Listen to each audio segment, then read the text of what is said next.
আসসালামু আলাইকুম। আমি এখন আছি পশ্চিম চক্রতলা দিগিরপাড় একই মসজিদে।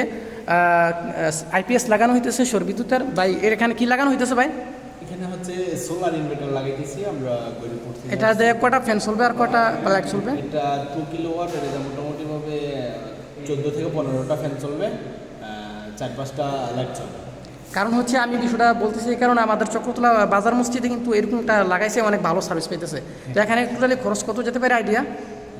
এটা 2 কিলো ইনভার্টার টোটালি এখানে পড়ছে হচ্ছে 1,17,000 টাকা। তো আপনাদের কোনো অ্যাড্রেস বা যারা কেউ যদি লাগাতে চায় কোনো মসজিদে সর্বনিম্ন কত লাগানো যায়? এটা আমার জানার ইচ্ছা। আমিও একটা মসজিদে থাকি, সেখানে লাগানোর প্ল্যান আছে।